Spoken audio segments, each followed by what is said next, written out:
Morning Lahore. जागो लाहौर में आप सबको खुश आमदीद कहते हैं जनाब। एक नए दिन, एक नई सुबह और एक नए प्रोग्राम के साथ मैं हूँ आपकी होस्ट मुनीब आसिफ। मैं बिल्कुल ठीक ठाक हूँ, आपके सामने भी हूँ और उम्मीद करती हूँ और दुआ भी करती हूँ कि आप लोग भी जहाँ कहीं होंगे इस वक्त ठीक ठाक होंगे और मुस्कुराहटें ज़रूर बिखेर रहे होंगे, क्योंकि ज़िंदगी को हसीन बनाने के लिए ना ज़रूरी होता है कि आप दूसरों के लिए आसानियाँ पैदा करें और इसके लिए हमारे छोटे छोटे से जेस्चर्स बहुत काम आते हैं। हमारा अखलाक हो गया, हमारा रवैया, यहाँ तक कि हमारे चंद अल्फाज किसी की ज़िंदगी से गम ख़त्म कर सकते हैं तो किसी के लिए खुशी का बायस भी बन सकते हैं।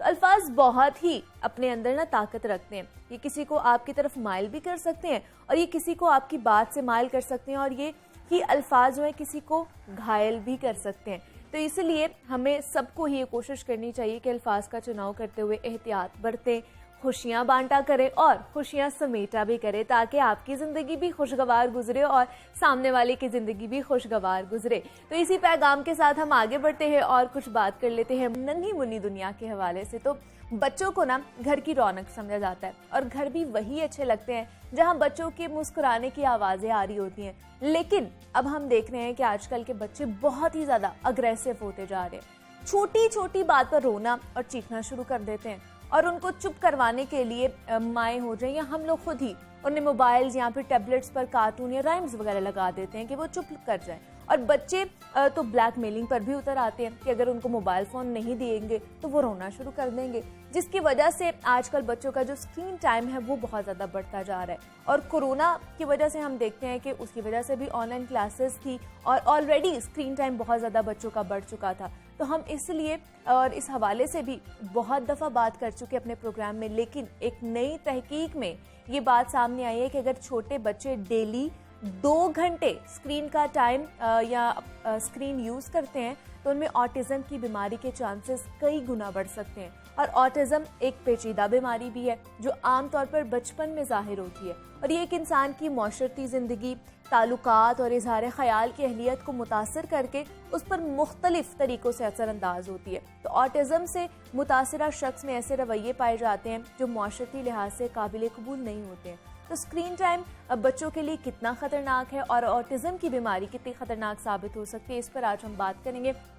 हमारे साथ इस वक्त मौजूद हैं रिदा खालिद साहिबा, हैं चाइल्ड साइकोलॉजिस्ट हैं। रिदा, मैं आपको खुश आमदीद कहती हूँ जागो लाहौर में। कैसी हैं आप? अल्हम्दुलिल्लाह, आप कैसी हैं? मैं भी बिल्कुल ठीक ठाक। रिदा, जैसे अभी मैं एक न्यू रिसर्च के बारे में बात कर रही थी कि बच्चा या तो 3 साल का हो या उससे छोटा बच्चा हो तो उसका ज़्यादा स्क्रीन टाइम उसको ऑटिज़म का शिकार बना सकता है। तो ये मुझे बताइए कितनी ख़तरे की बड़ी घंटी है हमारे लिए कि हमारे बच्चे जो है इस बीमारी का शिकार हो सकते हैं या उनकी ज़हनी या जिस्मानी नशोनुमा किस तरह मुतासर हो सकती है? ये बहुत ज़्यादा डेंजरस है। ओवर द टाइम और कुछ पास्ट अरसे से स्क्रीन टाइम बच्चों का बहुत ज़्यादा हो गया। ठीक है।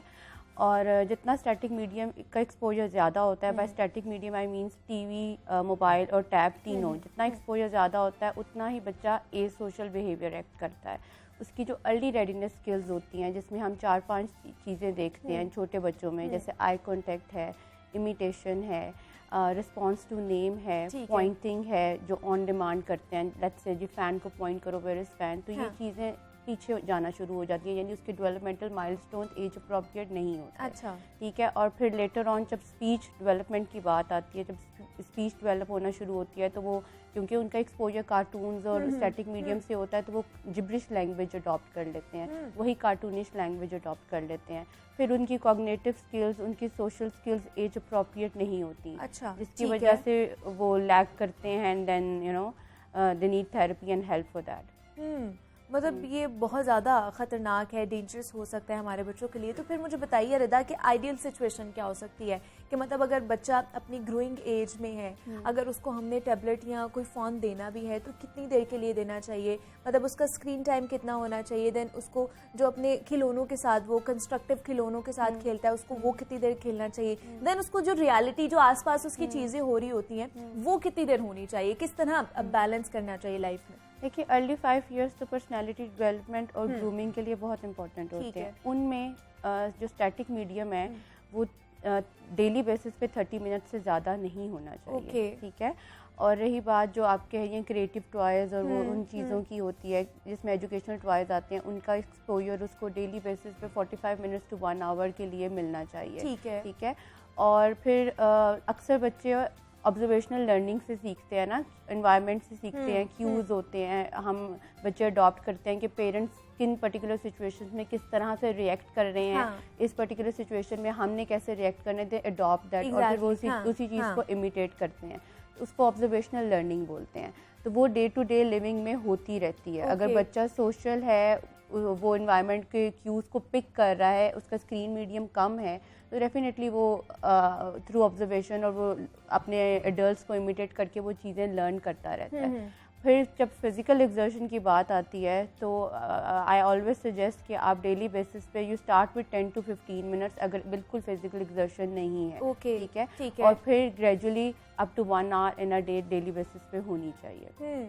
लेकिन जैसे रिदा अभी कर रही हैं कि बच्चे अपने एक्सपीरियंस से सीखते हैं, अपने एनवायरनमेंट से सीखते हैं कि इर्द गिर्द उनके क्या हो रहा है, कि उन्होंने किस तरह अपना टाइम जो है वो स्पेंड करना है, बैलेंस किस तरह उसको करना है। दूसरा ये कि हमने अगर किसी महफिल में बैठना है तो किसी से कैसे बात करनी है, ठीक है, हमने घर में किस तरह बिहेव करना है। तो जो ऑटिज्म का शिकार होते हैं या फिर जो बच्चे बहुत ज़्यादा स्क्रीन का यूज़ कर रहे होते हैं, वो तो अपने अंदर ही रह रहे होते हैं, उनकी जो दुनिया है वो सिर्फ अपने साथ ही होती है या स्क्रीन के साथ होती है। तो इसका मतलब वो बाकी सारी चीज़ों से डिस्कनेक्ट हो रहे होते हैं और वो कह लें कि कामयाबी से भी दूर हो रहे होते हैं वो लोग। डेफिनेटली वो डिस्कनेक्ट हो रहे होते हैं क्योंकि वो अपनी ही एक फैंटेसी लाइफ में रह रहे होते हैं। अगर वो मोबाइल में है तो वो उसमें 100% इन्वॉल्व हैं, और अगर वो मोबाइल के अलावा हैं तो वही जो चीज़ इमेजिनेशन में उनकी कार्टून्स या जो करेक्टर्स चल रहे होते हैं वो उसी इमेजिनेटिव वर्ल्ड में रह रहे होते हैं।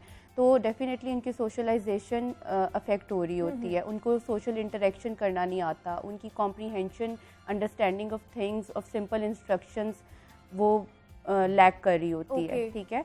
तो definitely they don't know how to communicate, how to get engage, उनकी जो सोशल इंटरेक्शन है, अपनी एज ग्रुप के बच्चों के साथ इंटरेक्ट करना है, पीयर प्ले है, खेलना है, वो चीज़ लैक कर रही होती है। तो डेफिनेटली फिर इसमें दे नीड हेल्प, और उनकी सोशलाइजेशन एज अप्रोप्रिएट होने, और ऑटिज्म का जो बेसिक अगर हम बात करें ना, 2-3 चीज़ें इसमें बेसिक होती हैं। अच्छा। एक तो लैक ऑफ कम्युनिकेशन और लैक ऑफ सोशलाइजेशन इसमें की रोल है। और उसका आजकल जो बेसिक एलिमेंट जो चीज़ इस चीज़ को स्ट्रेंथन कर रही है और जिसकी वजह से ऑटिज्म की प्रिवेलेंस भी बहुत ज़्यादा हो रही है, वो excessive use of static medium ही है। उसकी वजह से जो बच्चे हैं वो इसका शिकार हो रहे हैं। बिल्कुल। मतलब अब पहले के ज़माने में और अब के ज़माने में कितनी रेशो बढ़ गई है? अब पहले भी ऐसा नहीं है कि ये चीज़ नहीं थी, लेकिन अब आजकल ना अवेयरनेस बहुत ज़्यादा हो रही है। जितनी ज़्यादा अवेयरनेस हो रही है उतना ज़्यादा कुछ चीज़ें ये जेनेटिक बेस्ड भी होती हैं। अगर फैमिली में ये चीज़ रन कर रही है तो डेफिनेटली वो चीज़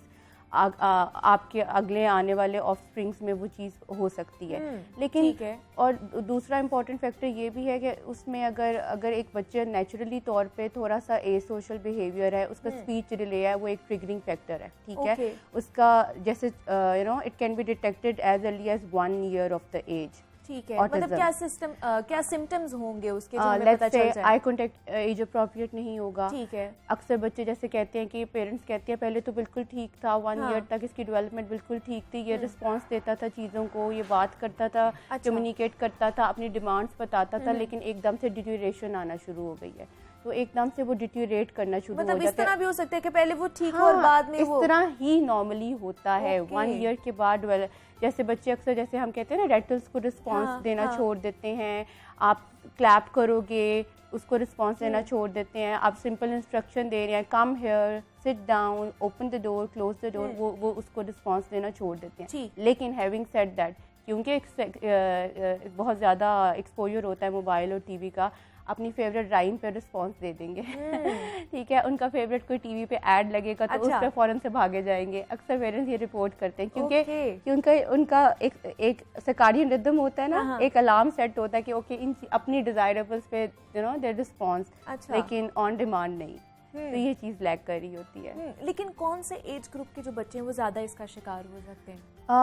आई have seen kids as early as 1.5 साल 2 साल से ऑनवर्ड। ये वाले ज़्यादा कह लें कि अलार्मिंग सिचुएशन, जितना जल्दी 3 years से पहले जितना जल्दी डिटेक्ट हो जाता है और बच्चा थेरेपी में आ जाता है, उतना जल्दी चांसेस होते हैं टू कोप, और उतनी जल्दी उसकी थेरेपी मतलब वो डेवलप हो जाती है, जितनी भी चीज़ें लैक कर रही होती हैं, स्किल्स जो लैक कर रही होती हैं। लेकिन जितना लेट होता है, क्योंकि अर्ली 5 ईयर्स बड़े इंपॉर्टेंट होते हैं, स्पीच डेवलपमेंट में भी, कॉग्निटिव डेवलपमेंट में भी, सोशल डेवलपमेंट में भी। ठीक है। तो जितना जल्दी डिटेक्ट हो जाए, थेरेपी में आ जाए, उतना जल्दी। तो अगर लेट हो जाएगा तो उसके बाद फिर क्या साइड इफेक्ट्स हो सकते हैं? उसके बाद ऐसा नहीं है कि प्रोग्रेस नहीं होगी, प्रोग्रेस होती है, लेकिन देखिए हर बच्चा डिफरेंट होता है।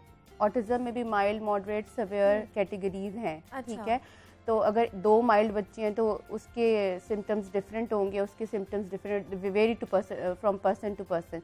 तो ये चीज़ें करती हैं, डिपेंड करती हैं। और हम देखते हैं कि इसकी वजह से ख़ासतौर पर टीवी या स्क्रीन टाइम की वजह से अग्रेशन बहुत ज़्यादा बढ़ता जा रहा है बच्चों के अंदर। जैसे मैं अभी बता रही थी कि अगर उनको मना किया जाता है कि इतना टीवी ना देखो या स्क्रीन टाइम यूज़ ना करो, तो वो रोना धोना शुरू कर देते हैं, अग्रेशन, चीज़ें फेंकना इधर उधर। तो ये चीज़ें भी उनके नफ्सियाती तौर पर उनको कर रही होती है मुतासर। एग्रेशन ऑटिज्म के बच्चों को अगर स्क्रीन टाइम की आदत है तो उनमें भी बिल्ड होगा। इन जनरल अगर कोई बच्चा नॉर्मल है और उसको भी स्क्रीन टाइम की आदत है, तो अगर आप उसका स्क्रीन टाइम एकदम से टेपर ऑफ करेंगे तो एग्रेशन नेचुरली उसमें भी डेवलप होगा। क्योंकि आजकल जो हम बच्चों को एक्सपोजर है ना, कार्टून्स, आप जितने भी देखो, जितने भी वो कार्टून्स देखते हैं, उसमें मारधार ज़्यादा है। ठीक है, वो हाइपर एक्टिविटी को और इम्पल्सिव बिहेवियर को ज़्यादा उसको प्रिवेल करते हैं, बजाय इसके कि उसमें कामनेस हो। या इस तरह के कार्टून्स हैं जो बच्चा बड़ा लेजी है and he doesn't want to go to school, he doesn't want to work, और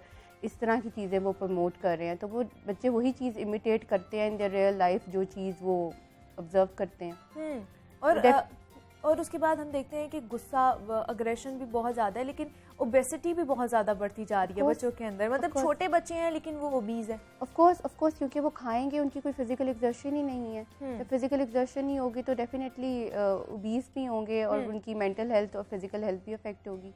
तो फिर क्या पेरेंट्स को क्या करना चाहिए अगर इस तरह का सिम्टम्स देखते हैं या बच्चे बहुत ज़्यादा स्क्रीन का टाइम यूज़ कर रहे हैं, तो क्या कहेंगे उनको, क्या मशवरा देंगे आप उनको? एक तो पेरेंट्स की और बच्चों की ना आजकल कम्युनिकेशन गैप बहुत ज़्यादा है। ठीक है, मैंने पहले भी कहा था और अब भी, क्वालिटी टाइम पेरेंट्स को बच्चों के साथ स्पेंड करना चाहिए। क्योंकि नॉर्मली अब अगर आप घर देखें, हम अपने घरों में भी देखते हैं कि जब फादर्स घर आते हैं तो वो अपने मोबाइल के साथ ज़्यादा यूज़ कर रहे होते हैं।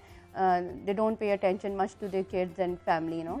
तो एक टाइम पर्टिकुलर रख लेना चाहिए पेरेंट्स को जिसमें वो गैजेट फ्री हों। ठीक है, ना पेरेंट्स यूज़ करें और ना बच्चे यूज़ करें। Let's say start from 10 to 15 minutes up to 30 minutes, 45 minutes, जिसमें वो अपनी day to day routine share करें बच्चों के साथ। और अपने इमोशंस, अपनी फीलिंग्स डिस्कस करें कि आपके इस बिहेवियर से मैं कैसा फील करता हूँ। जब फादर या मदर आपको डांटती हैं तो आप कैसा फील करते हैं। तो जो एक कम्युनिकेशन गैप होता है वो कम होता है और एक ट्रस्ट का रिलेशनशिप बिल्ड हो जाता है बच्चों में और उसमें।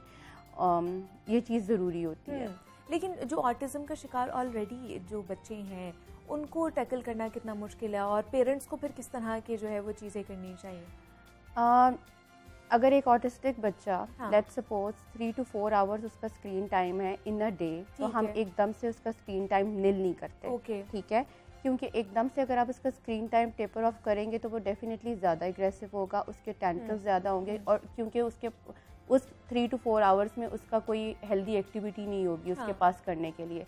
What we always say is कि लेट्स से एक वीक में हम इसका 1 आवर ख़त्म करते हैं, और वो जो 3 आवर 4 आवर्स वो देखता था, हमने 3 आवर्स कर दिए। वो जो 1 आवर हमने ख़त्म किया वो एकदम से नहीं किया। वो पूरे दिन में हमने डिवाइड करके 15 मिनट्स करके ख़त्म कर दिया। एंड वो जो 15 मिनट्स आपने कम किए हैं उसको कंस्ट्रक्टिवली यूज़ करें। कोई healthy educational toys, 1-on-1 interaction parents का बच्चों के साथ ज़्यादा हो।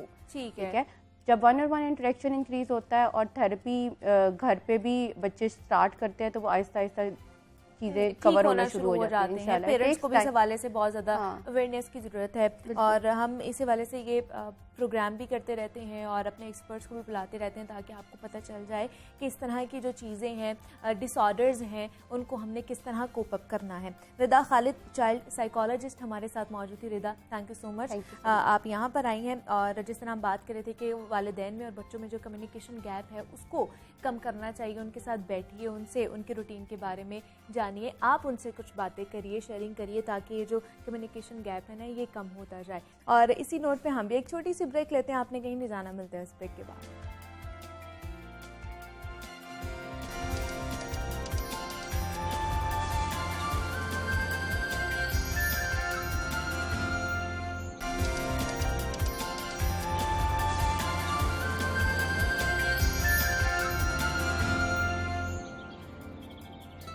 वेलकम बैक टू जागो लाहौर। जनाब, अब कुछ बात हो जाए सेल्फ केयर के हवाले से, तो सर पर बालों की मौजूदगी ना इंसानी हुस्न का लाजमी जुज़ तस्वुर किया जाता है, और जब मामला खवातीन का हो तो नौयत मजीद हसास हो जाती है। और जो लोग जवानी में बालों से महरूम हो जाते हैं वो बालों की वापसी के लिए हमेशा कोशा रहते हैं, कोशिश करते ही रहते हैं। लेकिन कभी आपने सोचा है कि सिर्फ मर्द ही गंजे क्यों होते हैं? खवातीन में ये ऐसा क्यों नजर नहीं आता? हालांकि हर दूसरी लड़की या फिर औरत, आपको पता है, बाल गिरने की शिकायत करती नजर आती है। और ये बात बहुत कम लोग जानते हैं कि तकरीबन तमाम मर्दों के बाल ही गिरते हैं और वो गंजे होते हैं।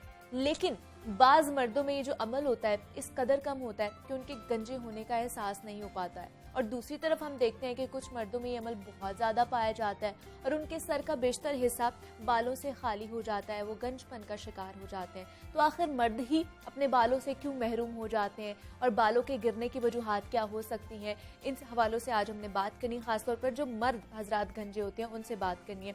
नायाब ज़िशान हमारे साथ मौजूद हैं, कॉस्मेटोलॉजिस्ट हैं और हेयर एक्सपर्ट हैं। नायाब, मैं आपको खुश आमदीद कहती हूँ जागो लाहौर में। कैसी हैं आप? बिल्कुल ठीक, आप कैसी हैं? मैं भी बिल्कुल ठीक ठाक। नायाब, आज हमने बात करनी है कि मर्द इतनी जल्दी क्यों गंजे हो जाते हैं या जो गंजपन का शिकार क्यों हो जाते हैं, क्योंकि 90% हमने देखा है जो बालों के गिरने का मसला होता है वो मर्दों में ही ज़्यादा होता है कि उनका सर खाली हो जाता है। तो क्यों होता है? पहले तो ये मसले के हवाले से बताइए, क्यों होता है? देखें, ये आजकल बहुत मेन इशू है, बहुत मेन इशू।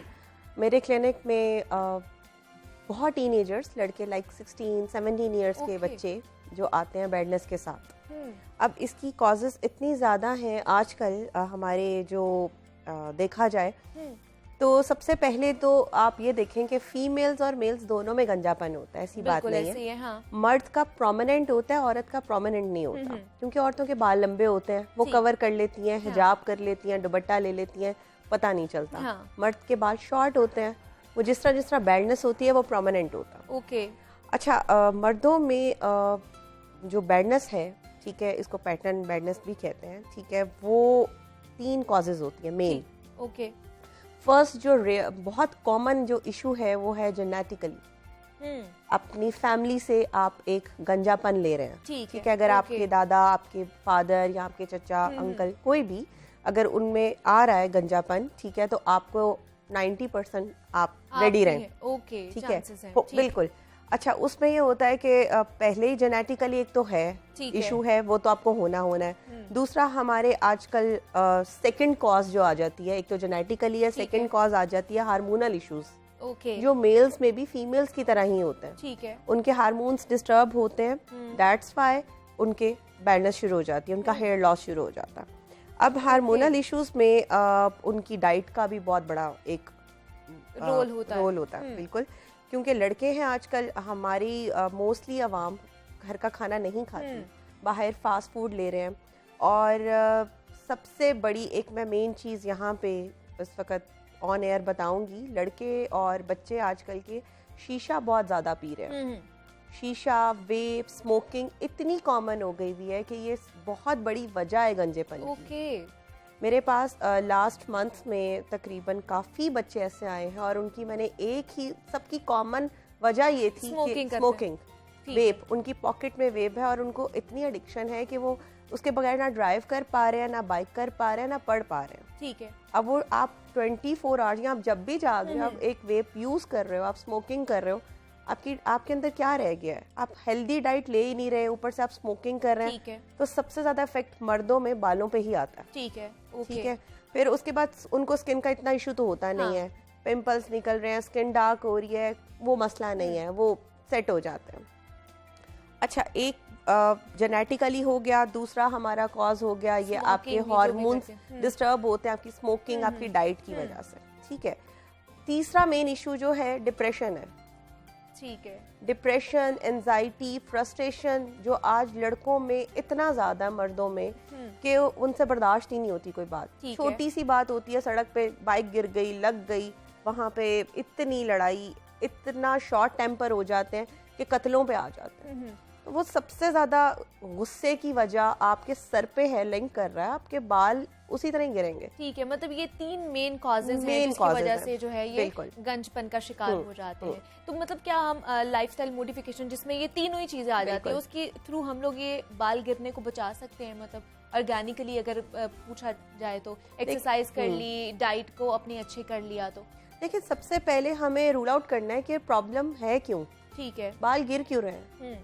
हम जब तक ये डायग्नोज नहीं कर सकते तो हम कुछ भी नहीं कर सकते। ओके। देखें, अगर आपको हो सकता है विटामिन डी की डेफिशिएंसीज हो, ठीक है, और हम ऊपर ट्रीटमेंट्स कर रहे हैं, ऑयलिंग कर रहे हैं, या ऑर्गेनिकली भी हम कर रहे हैं, जब तक आप अंदर से ठीक नहीं है, हम ऊपर कुछ भी लगा लें, वो कैसे आपको ठीक करेगा? ठीक है।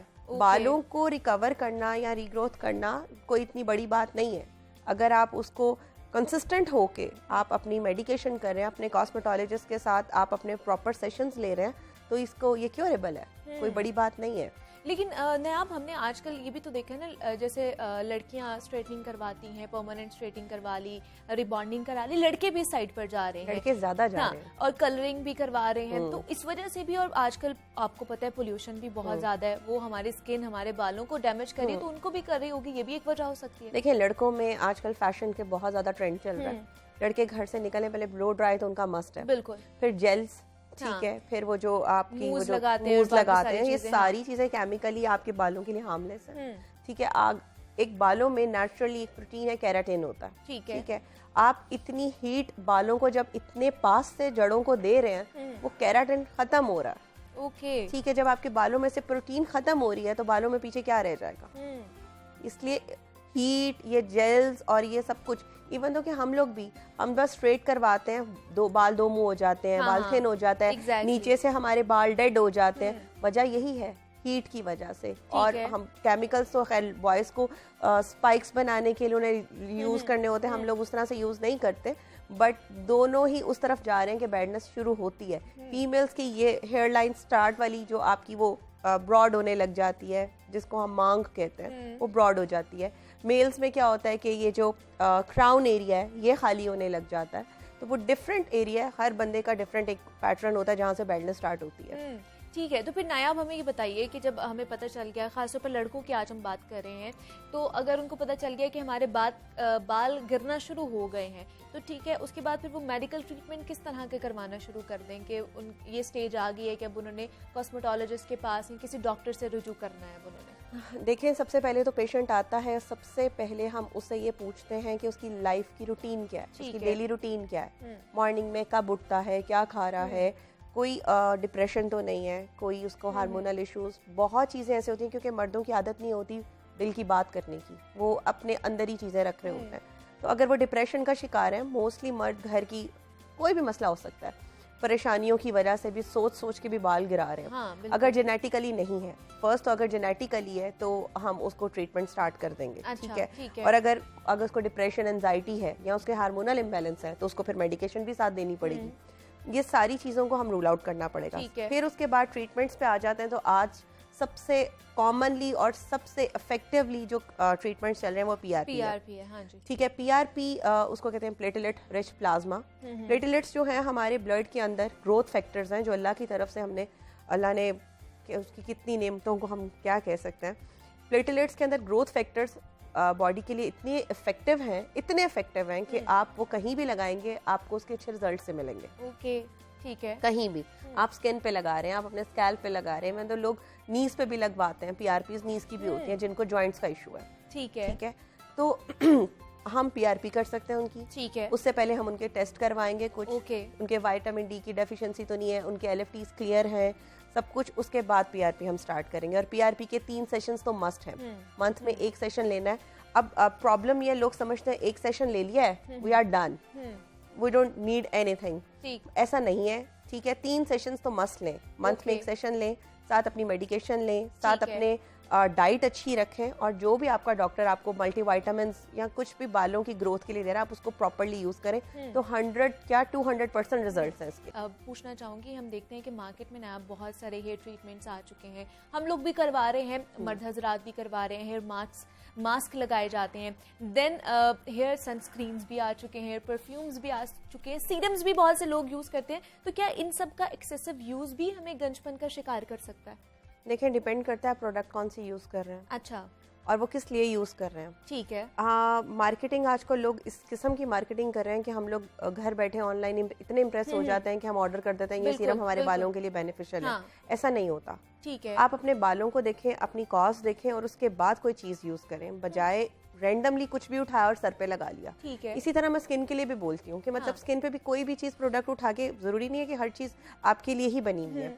सबकी स्किन डिफरेंट है, किसी की ऑयली है, किसी की ड्राई है, तो उसी तरह बालों का टेक्सचर भी सबका डिफरेंट है। बालों में भी ऑयल आता है, बालों कुछ लोगों का स्कैल्प ड्राई होता है, कुछ लोगों का ऑयली स्कैल्प होता है, तो उसके अकॉर्डिंग आपको सीरम कौन सा सूट करेगा या आपको कौन सी प्रोडक्ट सूट करेगी, उससे पहले किसी कॉस्मेटोलॉजिस्ट से पूछ लें, किसी से हेयर एक्सपर्ट से बात कर लें कि आया ये मेरे लिए बेनिफिशियल है या नहीं है। क्योंकि समटाइम्स ऐसा होता है कि कुछ सीरम्स ऐसे हैं मार्केट में ऑनलाइन कि मैं उनके रिव्यूज देख रही होती हूँ कि लोगों के बाल इतने लंबे हो गए कि फर्श तक आ गए हेयर ग्रोथ के लिए। अच्छा। ऐसा कुछ नहीं होता।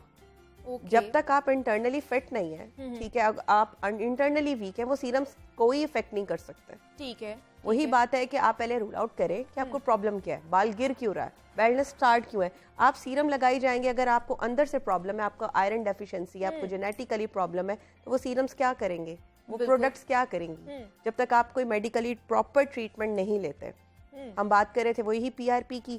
अगर हम पीआरपी भी करवा रहे हैं, पीआरपी के साथ हम देखें जो डॉक्टर होता है, अकॉर्डिंग टू योर डॉक्टर अगर आप स्ट्रेटली उसी तरह ही चलेंगे तो आपको रिजल्ट्स मिलेंगे। ठीक है। अगर आपने एक सेशन करवा लिया और आप 2 महीने बैठे हुए हैं कि अच्छा फिर करवा लेंगे, बाल कुछ बेहतर हो गए।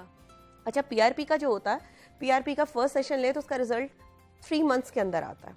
ओके। ऐसे नहीं होता कि आज आपने पीआरपी करवाई है अगले दिन आपके बाल गिरना बंद हो जाएंगे, ऐसा बिल्कुल नहीं होता।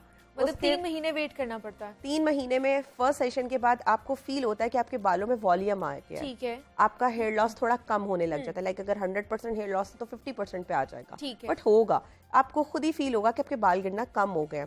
अच्छा ये भी पेशेंट टू पेशेंट वेरी करता है। कईयों को इतना अच्छा रिजल्ट आ जाता है कि फर्स्ट सेशन के बाद, अच्छा ये डिपेंड भी करता है ब्लड पे भी। ओके। किसका ब्लड का रिजल्ट बहुत अच्छा है, किसके ग्रोथ फैक्टर्स बहुत अच्छे हैं। ठीक है। पेशेंट टू पेशेंट, मैं कितनी हेल्दी हूँ, आप कितनी हेल्दी हैं, हम दोनों के ब्लड सेम नहीं है। बिल्कुल। अब उनका रिजल्ट भी डिफरेंट है, कईयों पे बहुत अच्छा रिजल्ट आता है, कईयों का नहीं आता। ठीक है। अच्छा उसके बाद हम सेकंड सेशन इसीलिए कहते हैं कि सेकंड भी करवाएं। लेकिन फिर कब करवाना चाहिए? हर मंथ एक सेशन। ठीक है। फर्स्ट 3 मंथ्स आपने रेगुलर ले लें। फिर उसके बाद आपका डॉक्टर डिसाइड करेगा कि आपको जरूरत है कि नहीं है। लेकिन आप यकीन करें it's very safe and healthy. अगर आप रेगुलर सेशंस ले रहे हैं, मेरा ख्याल से आप सेफ हैं। आपको बेल्डनेस नहीं हो सकती, मतलब आपका हेयर लॉस नहीं हो सकता। 3 हमने सेशंस ले लिए ना, आप अपने पूरे कर लिए, तो क्या उसके बाद बिल्कुल हमारे बाल गिरना बंद हो सकते हैं? देखिए बहुत हद तक फर्क पड़ जाता है। वही बात है, पेशेंट टू पेशेंट वेरी करता है। ठीक है। ठीक है। आप पेशेंट आपके साथ कितना लॉयल होके चल रहा है, वो आपको कितनी बात मान रहा है, वो आपके अकॉर्डिंग चल रहा है, तो फिर रिजल्ट्स तो 100% है। ऐसा है ही नहीं कि रिजल्ट्स ना आए। ठीक है। अच्छा औरतों में आफ्टर बर्थ बैलनेस स्टार्ट हो रही है, हार्मोनल इश्यूज आई हैं, जिनको ब्लड लगता है, ब्लड लॉस कर देती हैं, आयरन डेफिशिएंसीज होती हैं, उनका फ्रंट बड़ा होने लग जाता है मर्दों की तरह। ठीक है। ठीक है। उनको भी अगर हम स्टार्टिंग में ही पकड़ लें और उनकी पीआरपी स्टार्ट कर लें तो वो रिकवर कर जाएंगे। मर्दों में भी यही है कि सबसे पहले माथा बड़ा होता है, बैल्डनेस की ये जो फ्रंट है आपका पीछे जाने लग जाता है। अच्छा इसमें भी एक हद तक हम पीआरपी में हम रिकवर कर सकते हैं, लेकिन अगर पीआरपी से भी फर्क नहीं पड़ा, सपोज अगर नहीं पड़ रहा, जेनेटिकली बहुत स्वेयर इशू है और फिर उसके बाद आपकी हार्मोनल इम्बैलेंस है, सारी चीजें जो 3 कॉजेस मैंने आपको पहले बताई थी वो तीनों की तीनों है। और हम पीआरपी कितनी हद तक कर लेंगे? पीआरपी तो नेचुरल वे में हम कर रहे हैं। ठीक है। उसके बाद फिर आखिरी हल हमारा हेयर ट्रांसप्लांट आ जाता है। हमें लास्ट जो हमारा इलाज है वो हेयर ट्रांसप्लांट है। ठीक है। हेयर ट्रांसप्लांट में भी हम देखते हैं, पेशेंट को बताते हैं कि उसकी पूरी एक कंसल्टेशन होती है। ठीक है। ऐसा नहीं होता कि अगर आपने एक इश्तेहार देखा, आपने देखा कि जी हम 50,000 रुपए में बाल लगा देंगे, ऐसा बिल्कुल नहीं है। ऐसे लोगों को भी समझाना चाहिए कि इतने बात पैसों की नहीं होती, बात आपकी सेहत से बढ़ के पैसे नहीं है। एग्जैक्टली, बिल्कुल आप ऐसी है। किससे हेयर इवन के ट्रांसप्लांट करा रहे पीआरपी हैं? के हवाले से भी मैंने बहुत सारा देखे, कोई 5-5 हजार में, कोई 3-3 हजार में भी कर रहे हैं। ऐसे ही है। देखें, हम लोग तो इजी वे देखते हैं ना, जहाँ से हमें आसान पैसा हम कमा लेते हैं, ऐसी बात नहीं होती। आपका डॉक्टर कितना कॉम्पिटेंट है, आपका जो प्लास्टिक सर्जन है या आपका हेयर जो भी हेयर एक्सपर्ट है, आप जिससे भी ट्रीटमेंट करवा रहे हैं, पहले एक प्रॉपर कंसल्टेशन लें। एग्जैक्टली। फिर उसके बाद कोई भी ट्रीटमेंट करवाएं। हेयर ट्रांसप्लांट तो इतना कॉमन कर दिया हुआ है। ठीक है, डॉक्टर नायाब ज़िशान हमारे साथ मौजूद है, कॉस्मेटोलॉजिस्ट और हेयर एक्सपर्ट हैं। नायाब, बहुत शुक्रिया आपके वक्त का कि आप यहाँ पर आई हैं। जनाब, मुझे यहाँ पे एक छोटी सी ब्रेक लेनी है, मिलते हैं इस ब्रेक के बाद।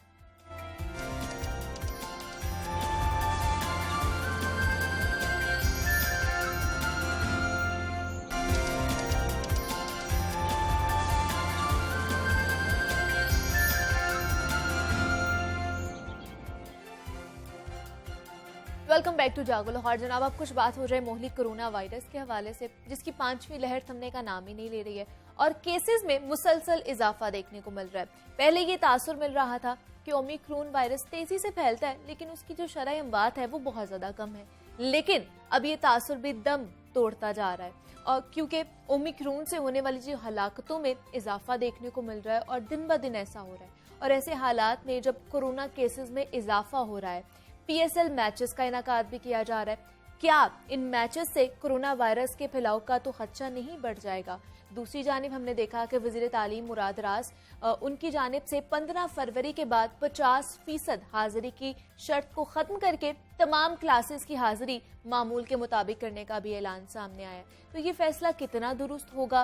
कोरोना वायरस का फैलाव कैसे रोका जा सकता है? इस पर आज हम बात करेंगे। हमारे साथ इस वक्त मौजूद है इरम तारिक हैं, जो एजुकेशनिस्ट हैं। मैडम, मैं आपको खुश आमदीद कहती हूँ जागो लाहौर में। कैसी हैं आप? अल्हम्दुलिल्लाह, आप ठीक हैं? मैं भी बिल्कुल ठीक ठाक। मैडम, इस वक्त जैसे आपको पता है कि कोरोना वायरस अब पीक पर है, तो एलाइट स्कूल के वाले से मुझे बताइएगा वहाँ पर किस तरह बच्चों के लिए जो SOPs का इनकाद किया जा रहा है?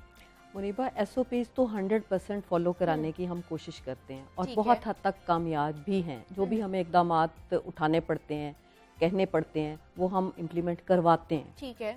तो अब ये है कि पहले से भी हो रहा था, जब थोड़ा सा SOPs के हवाले से थोड़ी सी नरमी भी दिखाई गई, लेकिन स्कूल्स में ऐसा नहीं था। अच्छा। हम लोग कोशिश यही कर रहे थे, बच्चों को जैसे हम इंस्ट्रक्शंस देते हैं कि मास्क के बगैर वो एंटर नहीं होंगे। फिर छोटे बच्चे हैं, मास्क भी आपको पता है कि फिर वो इस तरह से हैं कि बच्चे उसको मिस हैंडल कर लें तो वो टूट जाता है। मास्क का स्कूल में भी इंतजाम होता है। बच्चों को भी ये सिखाया और बताया कि आपके बैग में 1 या 2 एक्स्ट्रा मास्क होने चाहिए, गिर सकता है, टूट सकता है। तो बच्चे भी, अब उनको आदत हो गई है अल्हम्दुलिल्लाह, वो इसको फॉलो भी करते हैं और उनको बताया भी जाता है वक्तन फ़वक्तन। टीचर्स भी उनको जहाँ ज़रूरत होती है बताते हैं। बल्कि न्यूज़ जो आ रही होती हैं, हम ये भी सुनते हैं कि आप बताएं क्या परसेंटेज हो गई, कभी वो बताते हैं हमने सुना कम हो गई, आज ज़्यादा हो गई। तो इस तरह से बच्चों को कन्विंस करने की कोशिश करते हैं, तो अच्छा एक रिस्पांस बच्चों का बहुत अच्छा लेकिन कितनी तादाद में जो बच्चे हैं वो इस वक्त फिजिकल क्लासेस के लिए आ रहे हैं? ऐसा है कि प्राइमरी की जो क्लासेस हैं, प्री स्कूल टू 5 क्लास, वो अल्टरनेटिव डेज पे ही आ रहे हैं बच्चे। ठीक है। और 6 से ऑनवर्ड्स जो मैट्रिक तक के बच्चे हैं, क्योंकि वो अब वैक्सीनेटेड हैं, कम से कम फर्स्ट डोज तो उनकी हो ही गई है, तो उनको भी उनका कार्ड देख के ही हम एंट्री देते हैं स्कूल में। ठीक है। कि उन्होंने वैक्सीनेशन उनका शुरू हो गई है या कंप्लीट हो गई है, या जैसे भी उनका अगर ये प्रोसीजर चल रहा है तो उनको परमिशन होगी स्कूल एंटर होने की, अदरवाइज वो स्कूल में एंटर नहीं होते। तो इसी तरीके से टीचर्स भी सब वैक्सीनेटेड हैं, वो भी लाजमी है कि उनके पास हर वक्त उनका वैक्सीनेशन जो कार्ड है वो होना चाहिए। और मास्क वगैरह की जो है पाबंदी है, हैंड्स वॉश किस तरीके से करने हैं बच्चों को, वो भी हमारे तो प्री के बच्चे भी इतने प्यारे लगते हैं जिस वक्त वो हैंड वॉश कर रहे होते हैं और जैसे वो बताते हैं कैसे। और दूसरा है कि स्कूल के इंतज़ामिया ने बहुत अच्छा इंतज़ाम किया हुआ है, सोप, वाटर, डिस्पेंसर मुख्तलिफ जगहों पे सैनिटाइजर्स के मौजूद हैं और बच्चों को रिपीटेडली ये कहा जाता है कि इसको इस्तेमाल किया जाए और इससे कैसे उनकी बचत होगी और इसकी वजह क्या है, ये पूछते भी हैं हम उनसे कि हम ऐसा क्यों कर रहे हैं। तो बच्चों को पता होता है ये। ठीक है मैडम, आप हमारे साथ ही मौजूद रहिएगा और तर्जुमान इंसदाद कोरोना डेंगी सेल हमारे साथ मौजूद हैं डॉक्टर असद असलम है। सर, बहुत शुक्रिया आपके वक्त का कि आपने हमें ज्वाइन किया। सर, बताइएगा, इस वक्त जो कोरोना की सिचुएशन है वो बहुत ही ज़्यादा संगीन होती जा रही है, बल्कि हालात बिगड़ते ही जा रहे हैं। तो हमने देखा है कि डोजेस भी लोगों ने पूरी की हुई हैं, तो क्या SOPs पर अमल दरामद नहीं हो रहा, इस वजह से केसेस बढ़ते जा रहे हैं? क्या वजह लगती है आपको? जी, बिस्मिल्लाहिर्रहमानिर्रहीम। सबसे बुनियादी वजह केसेस बढ़ने की SOPs पर अमल दरामद ना करना है, और उसमें सर मास्क ना पहना है। आप देखें, किसी भी बाजार चले जाएं, किसी दुकान पे चले जाएं, इवन के हॉस्पिटल में चले जाएं, किसी तालीम इदारे में चले जाएं, बस स्टेशन चले जाएं, रेलवे स्टेशन चले जाएं, लोग मास्क पहनते ही नहीं है। 5 to 10% लोगों को देखेंगे जिन्होंने मास्क पहना है। और ये जो वेरिएंट है ओमिक्रॉन, इसकी खासियत है कि ये फौरन ट्रांसफर हो जाता है, इसकी ट्रांसमिशन बहुत रैपिड है, और यही बुनियादी वजह है कि मास्क ना पहनना, जिसकी वजह से ये तेजी से फैल रहा है। ये और इस पे इम्प्लीमेंटेशन भी नहीं हो रही है, मेरे ख्याल से SOPs पर अमल दरामद करवाने की जरूरत है। दूसरा सर, हमें वैक्सीन के हवाले से बता दीजिएगा, जिन लोगों ने बूस्टर डोज लगवा ली है, या फिर जिन्होंने ऑलरेडी अपनी जो डोजेज हैं 2 वो पूरी की हुई हैं। मैडम, जैसे अभी बात कर रहे थे SOPs पर अमल दरामद, हम मार्केटों में देखते हैं कि नहीं हो रहा, तो आपको लगता है कि बच्चे सिर्फ स्कूल की हद तक SOPs पर अमल दरामद करते हैं, घर जाके नहीं करते हैं? अब हम तो एजुकेट करते हैं उन्हें, और ये जो अभी डॉक्टर साहब ने बात की, एक मैं अपने घर की एक एग्जांपल आपको दूं कि मेरे घर में सभी को ये सीजनल, हम तो समझे कि ये नज़ला ज़ुकाम है और कफ है, इस तरह से है। तो मेरी नीस आई हुई थी, अच्छा। तो उसने ऑल द टाइम उसने मास्क रखा घर में भी, तो सब उसकी लपेट में आए सिवाय उसके।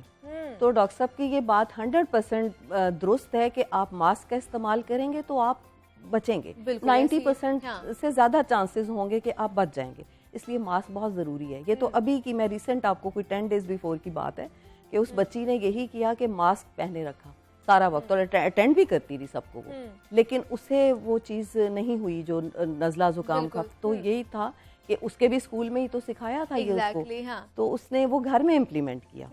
तो इसका मतलब यही है कि ये प्रूवन है कि आप मास्क आपको बहुत हद तक मोर देन 90% बचाता है। बिल्कुल ऐसे ही। तो ये बिल्कुल एजुकेट करना चाहिए। और जैसे डॉक्टर साहब कह रहे हैं, लोग नॉन सीरियस तो हैं, बच्चों को भी आप ज़्यादा देर तक पहने रखना। जब क्लास में हम एंटर होते हैं, कईयों के ना मास्क तो मुंह पे होते हैं लेकिन नोज बाहर है, मुंह बाहर है, तो उनको कहते हैं बेटे नोज के ऊपर होगा तो काम करेगा ना, तो उसको नोज पे रखें। फायदा ही नहीं है तो वो फिर कभी कहते हैं हमें सफोकेशन हो रही है या कुछ, तो फिर थोड़ा सा उनको ये कहते हैं जब आप बाहर निकलेंगे, ग्राउंड में जाएंगे, तो थोड़ी देर के लिए इसको आप सांस ले लीजिएगा उस वक्त, तो उतनी इजाज़त दे देते हैं। लेकिन रिपीटेडली बच्चों को ये कहना होता है बेटा नोज़ पे रखें मास्क को, नोज़ पे ही होना चाहिए। तो दूसरा मुझे मैडम ये बता दें कि SOPs के हवाले से हमने देखा कि एक दिन अब छुट्टी है और एक दिन स्कूल बच्चे आ रहे हैं, फिजिकली क्लासेस ले रहे हैं, तो कितना मुतासर हो रही है पढ़ाई, मुझे इस हवाले से बताइए। मुनीबा, जाहिर है जो फिजिकल क्लासेस और जो रेगुलर क्लासेस हैं उनके लिए तो ये नहीं कहा जा सकता कि उसकी कोई रिप्लेसमेंट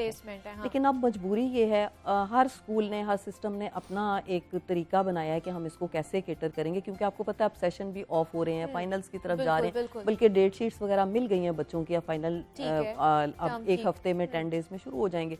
उसका ये है कि एक दिन बच्चे आते हैं, वो फिजिकल क्लास लेते हैं, फिर हम उन्हें ऑनलाइन तो लेते हैं, लेकिन ऑनलाइन क्लासेस का इतना ज़्यादा लोगों को अवेयरनेस नहीं है, मुश्किल हो जाती है उनके लिए। उसमें हमारी 50% से कम ही उसको अटेंड कर पाते हैं बच्चे। तो उसके लिए भी एक हमने तरीका ये किया हुआ है कि जब बच्चे 1 day ऑफ करेंगे, उस दिन के लिए हम उनको कोई रिवीजन वर्कशीट्स दे के, कुछ ऐसा काम दे के उन्हें भेजते हैं कि वो घर में कम से कम 1-1.5 घंटा बैठ के वो पढ़ें और उसको वो कंप्लीट करके लाएंगे। तो अब उन्हें भी ऐसी आदत हो गई है। इसमें कुछ इस तरह से उसको पूरा करने की कोशिश कर रहे होते हैं, लेकिन जो एक तरबियत होती है ना, जो स्कूल में हो रही होती है, और वो उस पे काफी जो रेगुलरली आप जाके क्लासेस ले रहे होते हैं, इंटरेक्शन कर रहे होते हैं, बच्चों के बिहेवियर्स में बहुत ज्यादा नेगेटिविटी आ गई है कि वो उनको बताना पड़ता है, उन्हें सिखाना पड़ता है, लेकिन वो हम नोट कर रहे होते हैं कि नेगेटिविटी बहुत ज्यादा आ गई है बच्चों में। शायद उसकी यही वजह है, जो रुक रुक के स्कूल वो आते हैं, एकदम से वो सिलसिला, वो तसलसल टूटता है और फिर जुड़ता है, उससे फर्क तो पड़ता है छोटे बच्चे। ठीक है मैडम, आप हमारे साथ ही मौजूद रहिएगा। डॉक्टर साहब से हमारा राब्ता बहाल हो चुका है। डॉक्टर साहब, हम बच्चों के वाले से भी बात कर रहे हैं कि स्कूल्स में बच्चे जा रहे हैं और आपको पता है कि 12 साल के बच्चों को भी अब वैक्सीनेशन लगवाई जा रही है, कोरोना वैक्सीनेशन। मुझे बताइएगा कि क्या 8 साल तक के बच्चों को भी वैक्सीन लगवाना महफूज साबित हो सकता है? ऐसी कोई रिसर्च हमारे सामने आई है?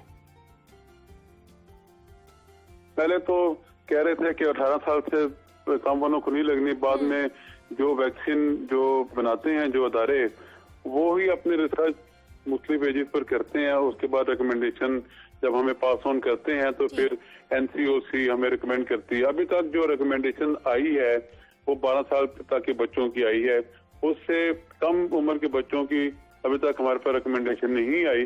जब भी जो फार्मास्यूटिकल कंपनी लेबोरेटरीज हैं जो बनाती हैं, जब अपने ट्रायल कम उम्र के बच्चों पर मुकम्मल कर लेंगी और हमें पास ऑन करेंगे और NCOC हमें बताएगी, इतला देगा तो उसके बाद हम शुरू कर सकेंगे।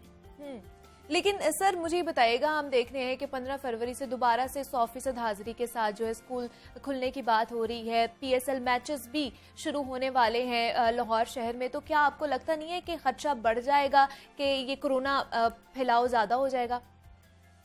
देखिए, मैं अगर आपको पॉजिटिविटी रेट बताऊं आज का, जो कल का मैं बता देता हूं आपको, जो पूरे पंजाब में वो 1.93% था, ठीक है ना। मैं मुख्तलिफ शहरों का भी बता देता हूं कि लाहौर में 4%, रावलपिंडी में 2%, मुल्तान में 4%, फैसलाबाद भावलपुर में 2%, गुजरांवाला में 3% और सरगोदा में भी 2%।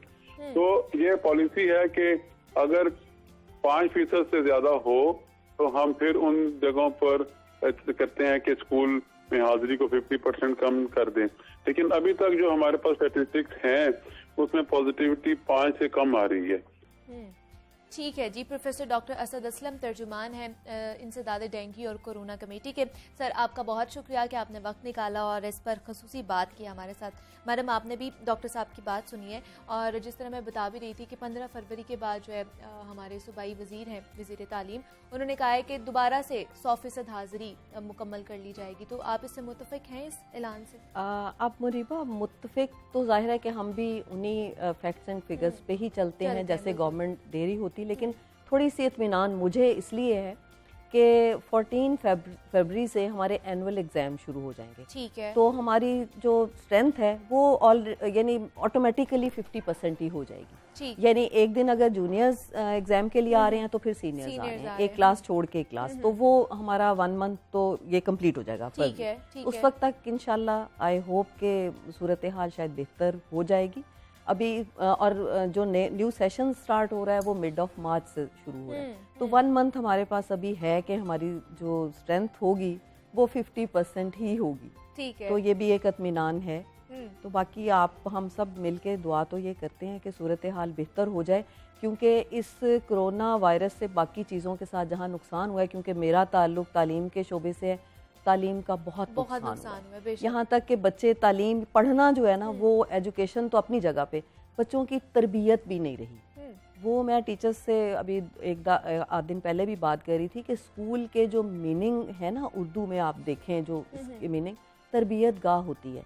सिर्फ ये नहीं होता कि आप लिख पढ़ना सीख रहे हैं, तरबियत, वो जो तरबियत थी ना जो स्कूल कर रहा था वो नहीं रही, उसमें बहुत फ़र्क आ गया। जाहिर है जो बच्चा सारा वक्त घर में होगा तो घर में भी वो चीज़ नहीं हो सकती। बिल्कुल ऐसी है। तो फिर वालिदैन को आप क्या कहेंगे, उनको क्या मशवरा देंगे? बिल्कुल ऐसे ही है। वालिदैन जाहिर है कि कोऑपरेट करेंगे स्कूल के साथ। अब स्कूल भी वही कर रहे हैं जो जैसे हुकूमती हिदायत होती हैं, जो उनके ऑर्डर्स होते हैं उसी तरीके से चल रहे होते हैं। तो उनको भी जाहिर है वालिदैन को भी अपनी जगह पे ज़्यादा काम करना है और स्कूल्स भी ज़्यादा काम कर रहे हैं। हमें यानी उन भी पॉइंट्स पे और उन जगहों पे भी काम करना पड़ रहा है जो हमने कभी सोचा भी नहीं था कि हमें ऐसा करना पड़ेगा। कि अब देखें ना, पहले एक क्राइसिस डेंगू का आया कुछ साल पहले, उसके लिए एजुकेट किया गया बच्चों को, लेकिन ये तो बहुत ही बुरी सूरत हाल रही है।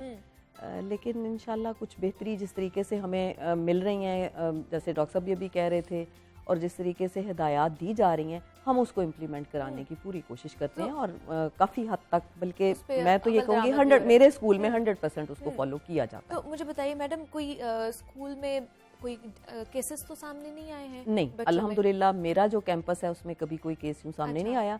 हम इसकी भी एहतियात करते हैं, अगर कोई बच्चा फ्लू के साथ आया है ठीक है। तो हम उसे अलग करते हैं, उसे वापस घर भिजवाते हैं। कोई अगर कफ के साथ है हम उसे भी मिक्सिंग उसकी नहीं करते क्लास ठीक में। है, ठीक है। और ये चीज़ें चेक करते हैं हम और उसको वॉच भी करते हैं बच्चे को, लेकिन फिर हम उसको वापस भिजवाते हैं कि बच्चा शायद बीमार है या यहाँ आके उसकी तबीयत ख़राब हुई है, तो हम उसको फ़ौरन से क्लास से अलग करते हैं और उसको वापस घर भिजवाया जाता है कि वो ठीक हो के वो ठीक हो के जी, वो आए। ठीक हो के आए। और दूसरा मैडम हमने देखा था कि वालिदैन खास तौर पर ये वैक्सीनेशन के हवाले से बहुत ज़्यादा तजब्जुब का शिकार थे, बच्चों को नहीं लगवा रहे जी। थे। अब ये कुछ कमी आई है इसमें?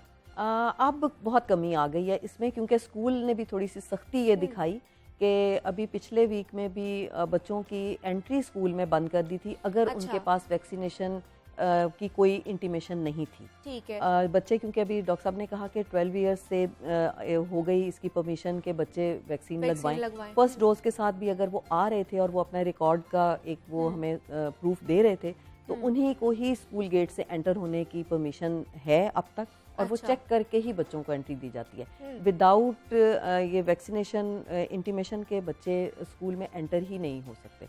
ठीक है। जो मैक्सिमम हमारी तरफ से एहतियात थी और पाबंदी आप थी लोग वो कर रहे यही हैं। थी। ठीक है जी।